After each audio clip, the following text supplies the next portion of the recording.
everyone. Great to see you here again today at our regular Friday, What's New and Coming Up with Lipedema. And we got three of us here today. We're thrilled to be here with you. So I'm Leslyn Keith. I'm a research director and president of the board for the Lipedema Project. And I'm going to have you guys just introduce yourselves. Okay, I'll go next. Oh, no. I'm Gail Straker. I'm the community manager and director of coaching for Lipedema Simplified. And I am so glad to be here. And I'm glad you're here too, because we're an hour later than we normally are for a few more weeks. So thank you for coming at this new time, Yes. 5:30 Eastern. And I'm Siobhan Huggins. I'm the research specialist with the Lipedema Project. I do a bunch of reading and a bunch of writing stuff. Perfect. Yeah, very good. And I see that we already have people posting because we got Julie here and Cheryl here. And so be sure and post something to tell us where in the world you are. We always like that. And then we also love it if you put any comments or questions. And Gail always wants some love. So make sure you put that in there. And so Flo is here from England. Wonderful. And what does Julie say? Could it be that I'm truly entertained and excited by you lovely ladies? Yes. Oh, Julie. She keeps me laughing all the time. Yeah. Oh, my gosh. So we do have a couple of fun things to talk about today. Siobhan, I think you had some stuff. Go ahead and bring our first topic up that we wanted to share today. Yeah, so something that Gail and I were chatting about offline is that kind of discussing our adventures with MLD, which is manual lymph drainage, working with a certified lymphatic therapist, improving that lymphatic flow, getting swelling down, all that.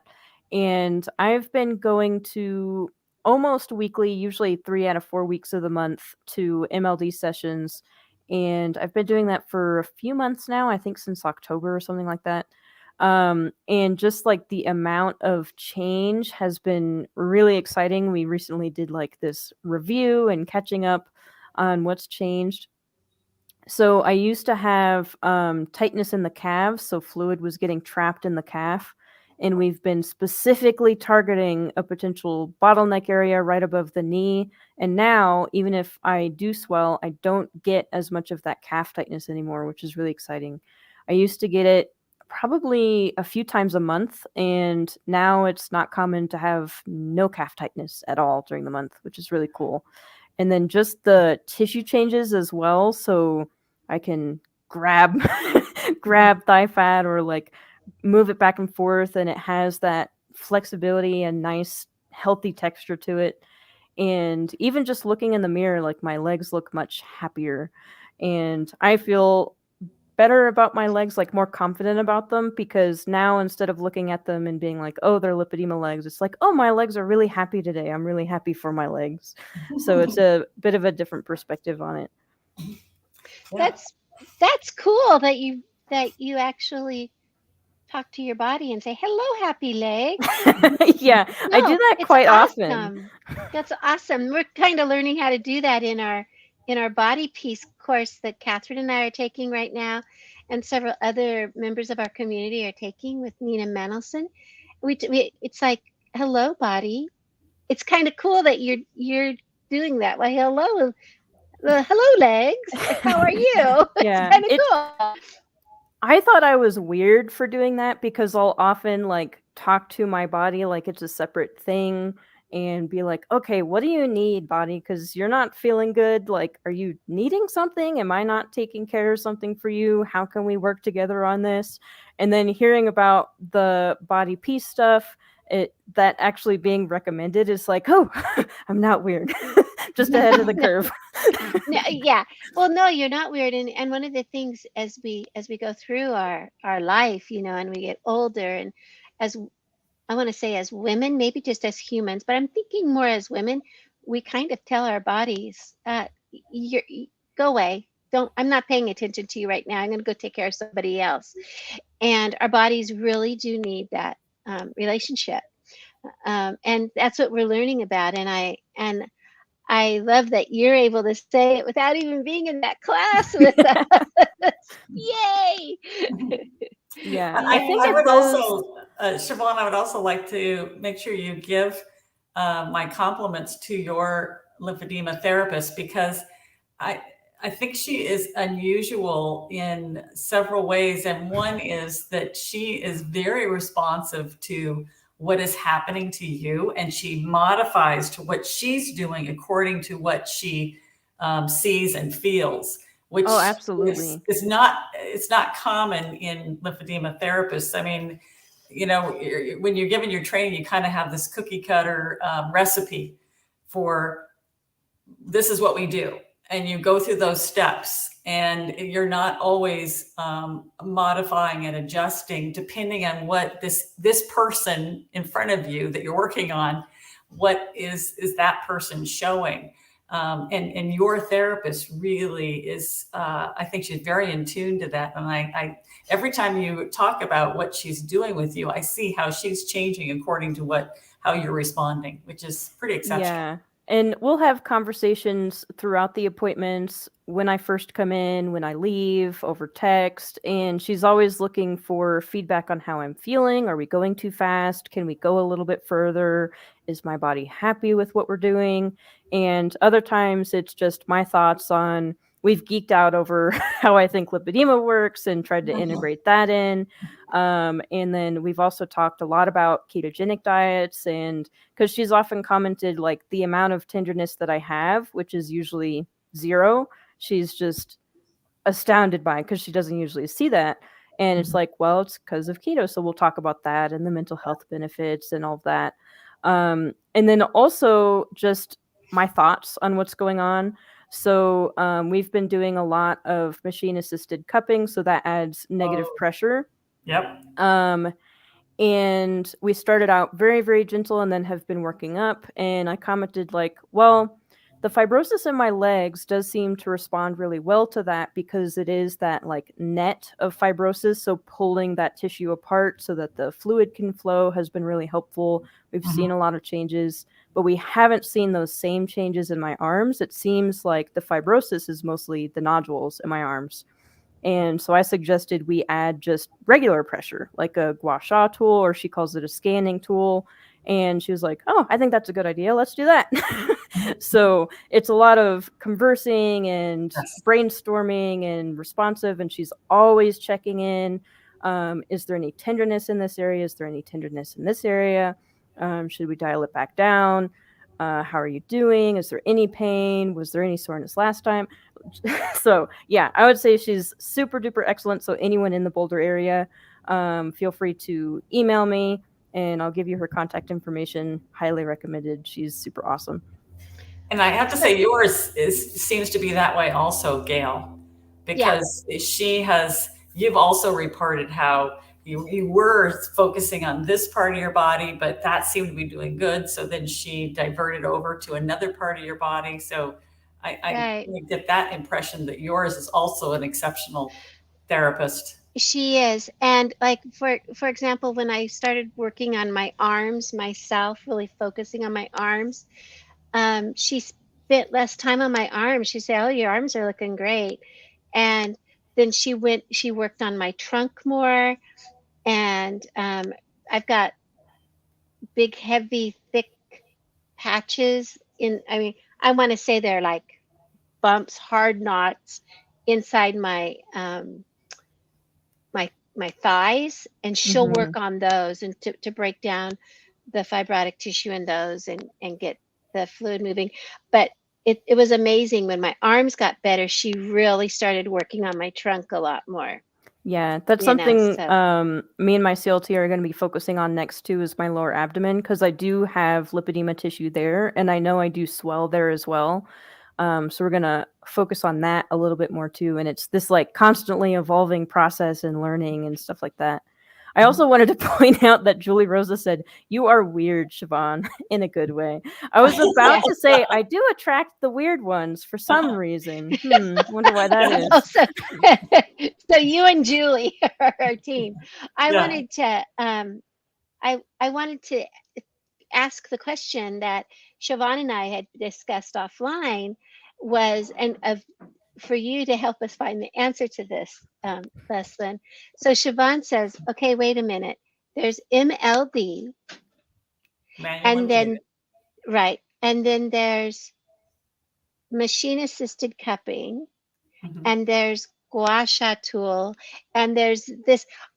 Are those MLD too, or are those separate categories? I mean, Yeah, separate because modalities, they all or kinda target the same thing in terms of decreasing fluid, improving lymphatic flow, breaking up fibrosis, all of that, but technically one of them is machine assisted and several are tool assisted, so is it Yeah. still manual?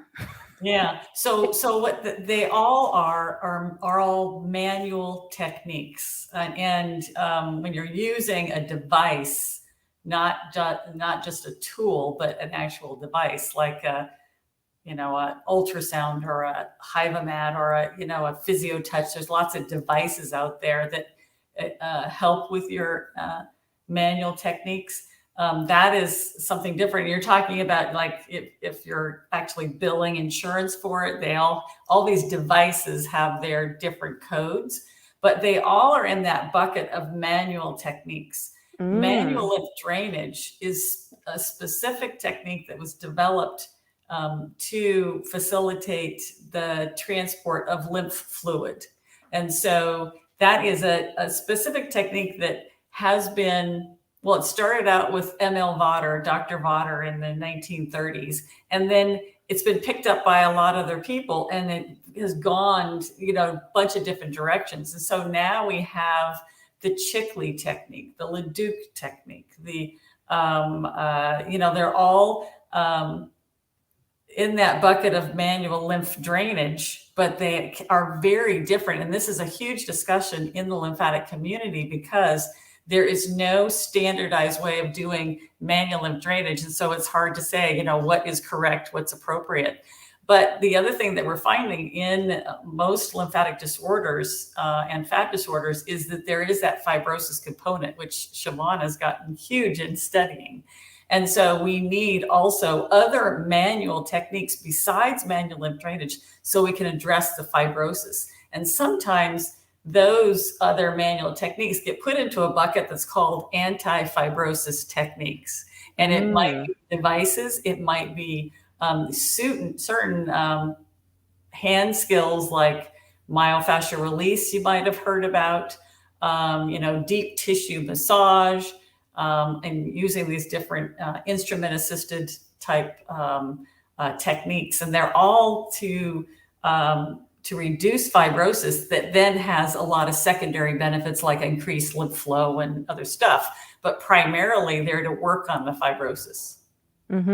So if I wanted to kind of use a single term to refer to what I'm working with on my CLT, because we do myofascial release and we do deep tissue massage, we do like everything. We just throw everything at it. Is there a term for that? Manual techniques. Manual techniques for swelling and fibrosis. Yes. Yeah. Basically. Perfect. Yeah. And that is also another sign of a really good therapist because she is not consigning herself to one single technique. And a lot of lymphatic therapists get really focused just on the MLD and on the MLD precisely as it was taught to them, and don't bring into all these other techniques. Some therapists are using taping. And put some tape on there and then do some hand techniques. I mean, so think the really good therapists like you guys have, they're pulling all of their world of experience of, they took a class in, acupressure. They took a class in, reflexology or whatever. They're pulling all these things in and well, let's see how this works. Very how do you respond to this one? Yeah, very practitioner as a scientist kind of thing, which used to be more common, and it's cool to see practitioners and lymphatic therapists and all that returning to that experimenting mindset. Because you mentioned that there's no, standard way to do MLD, and I just don't think that's necessarily possible. Like there's definitely things in terms of safety and if this happens then do this, Right. but Right. people are so individual and you just don't know what you're going to get into until you have your hands in the tissue and you're like, this is what's going on. Right. Yeah. Yep. I think, and this is a big discussion that's happening in the lymphatic community right now. And they're talking about, okay, there's no cookie cutter approach, but there are certain things that we know are not right. They are not necessarily unsafe, but they're not effective. Detrimental potentially, They're or just not don't do effective. much. And for instance, I think there is a faction that believes that just merely petting the skin, I'm not talking about what you do with dry brushing, Gail, but just petting the skin, that this is doing something for a lymphatic disorder, and it's just not. And so if you're going to someone and you're paying for them to do that, or your insurance is paying for them to do that, know that is, it might be soothing, but it's not doing something for your lymphatic disorder. Yeah, and I think that's an important distinction of experimenting and finding different things that do seem to have a benefit, but also making sure you're coming from a place of this is actually research backed. We do know that this is helpful. This isn't just wasting your time, because typically you are paying like by the hour. So you want to make sure you're getting the most out of that you can. Sure. Yeah. Yeah. And one thing that Siobhan's therapist has said to her is we're not going into pain. Yes. You know, there might be some discomfort, there might be something, but no pain. If it goes into pain, it's too much. We have to step back and those sorts of things, because I do know that some of us are very, very sensitive to touch, and that with massage, it can be too much at first. And we've talked about how going low carb or keto and getting grains and sugars out of our dietary intake lowers the pain and inflammation and whatnot. And I found that as I'm lower in my carbs, I have less pain, and I can actually get in there and work the fibrotic tissue now, because some of those places aren't so sensitive to the touch. Yeah. So, and I've experienced that as well, where we can go a little bit further in future sessions. But if I had more tenderness than I have, or if it was outright pain, we would be way over here starting and then slowly working up, because the nutrition aspect can help, but then also the MLD itself can slowly decrease pain over time. So then you can start doing deeper and deeper work, but it has to focus on the individual and really responding to what they're doing, because what my lymphatic therapist was talking about is that like there's a very fine line between discomfort and pain. Discomfort is where we make progress. Pain is where we cause more injury, and we just don't want to do that because it is counterproductive to what we want. Very good. And for example, I found that when I was working with dry brushing alone, it felt really good, but I wanted to get deeper into my arms. I couldn't do it on my bare skin, but having my compression on, I can now get a deeper massage in my arm, because the compression supports the fragile tissues. Yes. Yeah. Right. And so now I can but having the compression on in conjunction with doing the massage and the dry brushing has made a tremendous difference in the pain in my arms, and maybe not the actual physical weight, because we didn't like lay my arm on a scale to find out how much it weighs, but as far as buoyancy, it does. My arms, I don't know if, I think our audience who knows me, I started on September 1st, 2022 was when I first started this. And almost everybody who knows me, they always see me in my sleeves, because I think a handful of days I haven't worn them, simply because I couldn't get them on and my shirt adjusted, and I just am taking them off, which and then the next day I got them on instantly, because they're so good. So I know that with all of the modalities and the therapies that we're using, when we find that one that works, that fits well in our lives, Mhm, you mhm. know, let's keep that on our list so that Right. we can continue to progress. I mean, Yeah. I don't know. It's winter time here in the Great Northwest. Mhm. Don't know what's going to happen when this how much I'm going to enjoy these sleeves when it's hot. I do think that this is a better time of the year to start with it, and you were progressively, it was getting cooler and cooler when you started with it. Hmm. And so I think that you'll be more acclimated to it as the weather starts getting warmer and warmer. And if you had started during a hot time of year, you may have never gotten acclimated to it. So I think Yeah. the way you did it, Gail, I think was right. I think it will help you. Well, Yeah, I and hope so. that's an interesting thought too, because the body will respond to whatever the environment is. So if it's used to having that compression as you're going into summer, Yes. it may Yes. just regulate out your temperature to accommodate for that, which Yeah. is kind of That's cool. true. Yeah. Yeah. That's true. And I might look at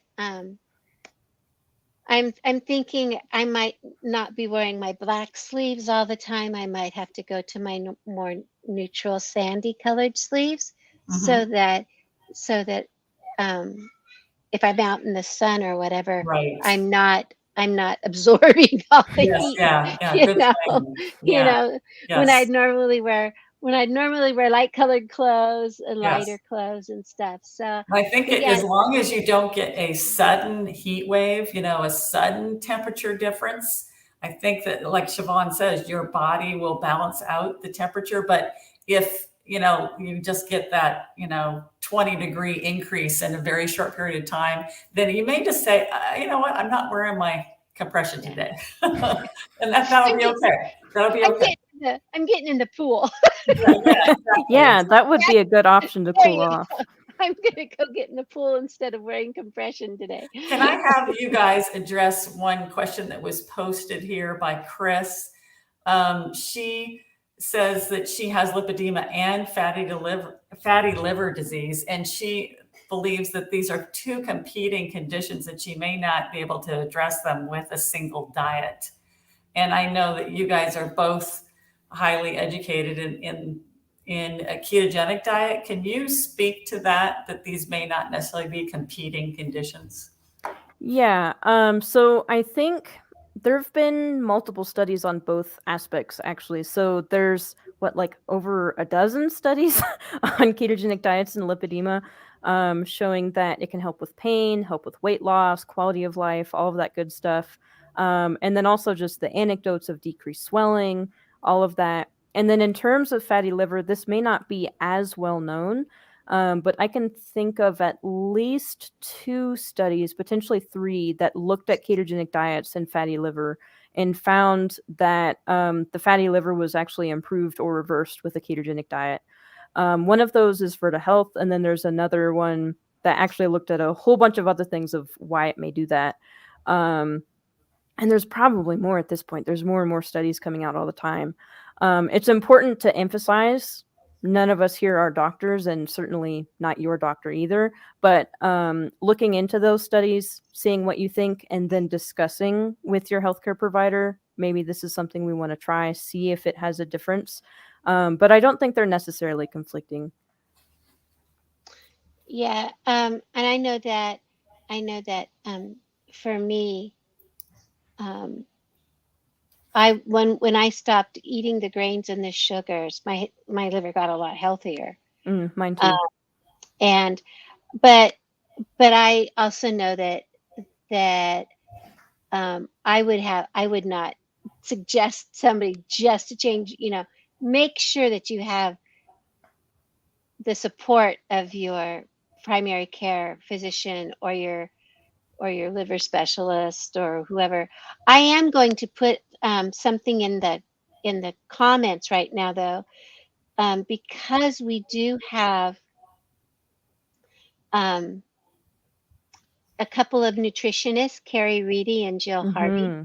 and they're running small group coaching sessions right now, which are affordable and pretty intense. Um, so so they're running small group coaching sessions. And so I put the link in. If you want some small group coaching from nutritionists on nutrition for lipedema and lymphedema, this would be a good place to start. So I put that in there for you. Just click on that and you can register. We're having a Facebook Live webinar on Sunday, the 29th at 6 p.m. Eastern. I'm sorry, I'm having to do this in my head. Yes. So watch that. And it you should get it's on this channel, if it's Facebook or if it's on YouTube, whatever channel you're on right now, it'll be on that, and you should get a notification for the webinar, an introduction to nutrition for lipedema and lymphedema. So that might be another thing. Yeah, you saw that Stacy just said. I just finished the first small group coaching, and it was fabulous. So, Awesome. and tell me, Gail, I mean, how many, when you decide to join one of those small groups, how many sessions is it? Okay, so you'll get 3 weeks, 2 sessions a week. And we keep it, when we say small group, this last one, there were 12 people with 2 coaches. Okay. So we're talking, and that way they could break into, that we have a beginners group. And then if people are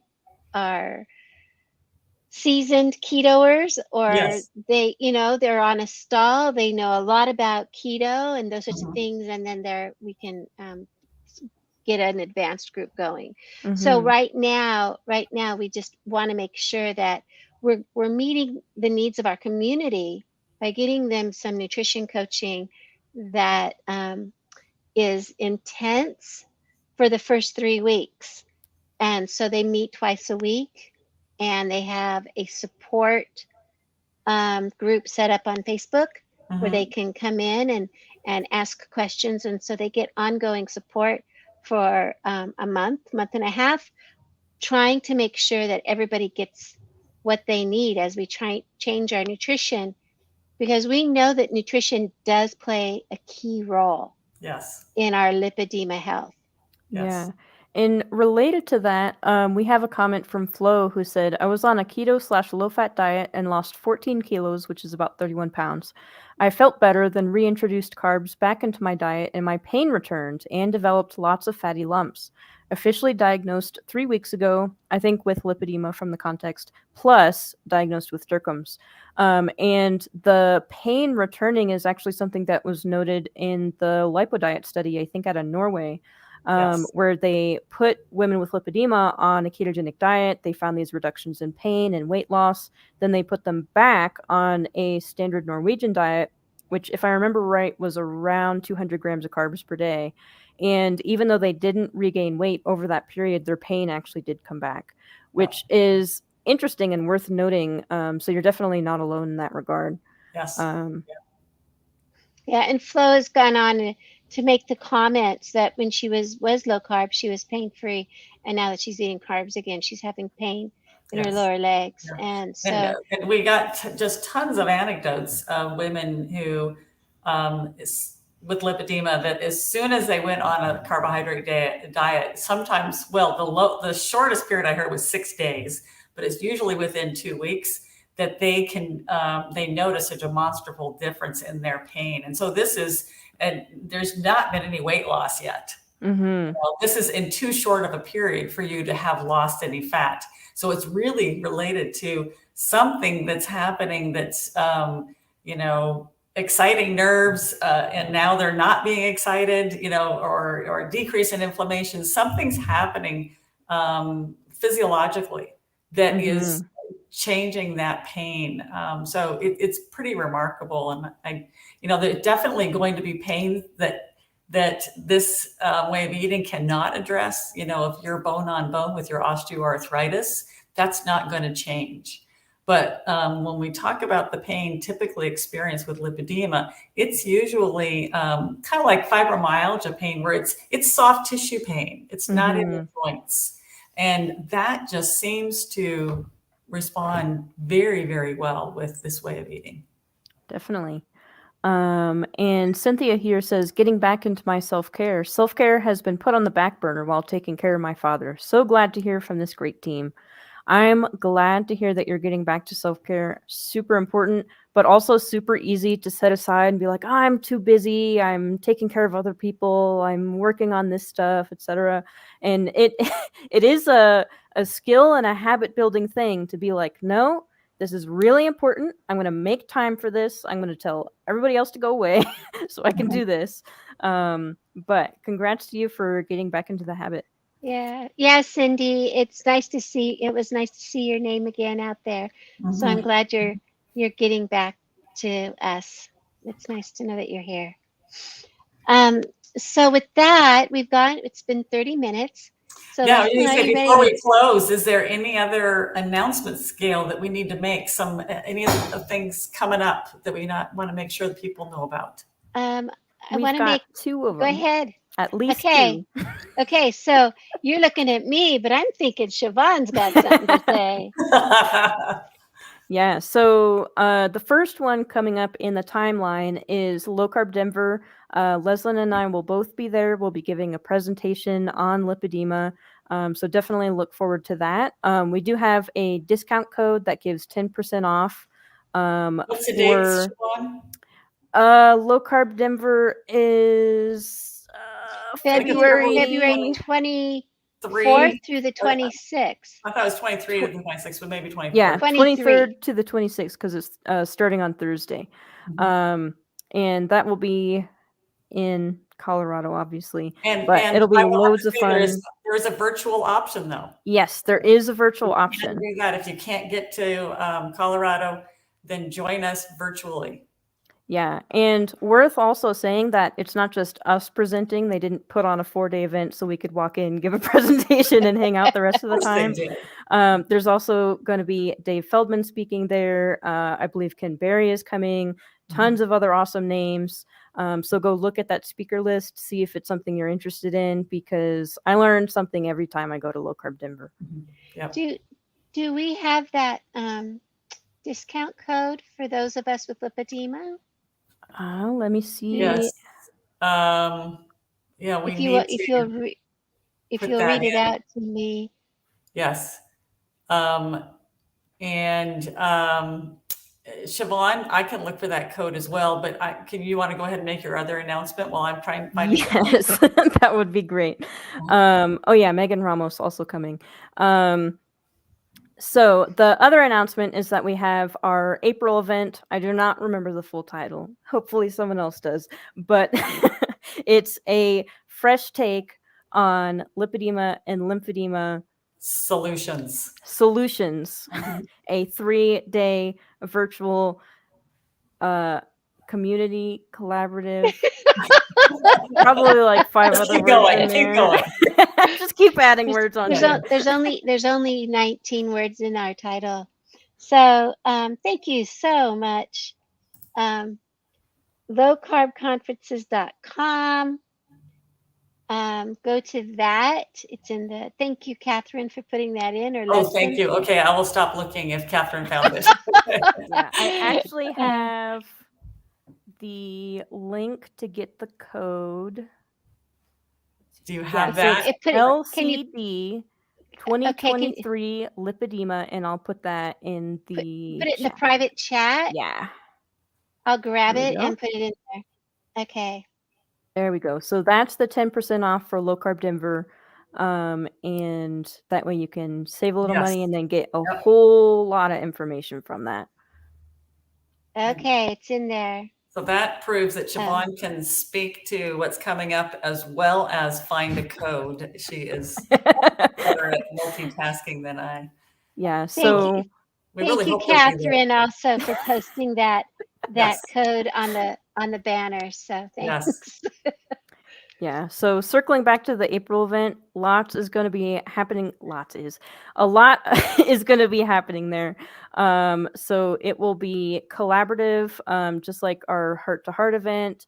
And so it'll be lots of discussion, not only with the speakers, but then also with the community as a whole with your peers, more seasoned people who have more experience with lipedema.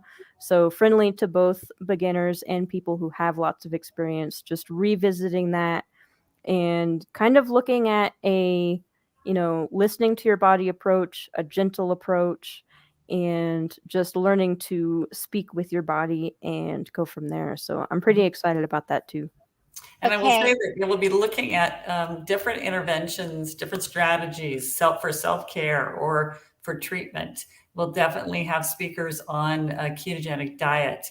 We'll have speakers looking at, other interventions and being kind to yourself, as Siobhan was saying, that stuff that Nina does with Body Peace. Mhm. And this is also, it's an event for people that have lipedema or lymphedema or both, but also for practitioners. Mhm. You to expand your knowledge of what can be helping your patients. It's an event for people who have products that help people with these conditions. And we intend on having several of these companies be there and giving you information about some things that you could be using to help manage your lipedema or lymphedema. So it's going to be a great event. Yeah, and for those of you just listening, Marcia had asked, did you give the dates? I didn't, but it is in the chat, and that is March 31st and April 1st and 2nd for the April event. Yes.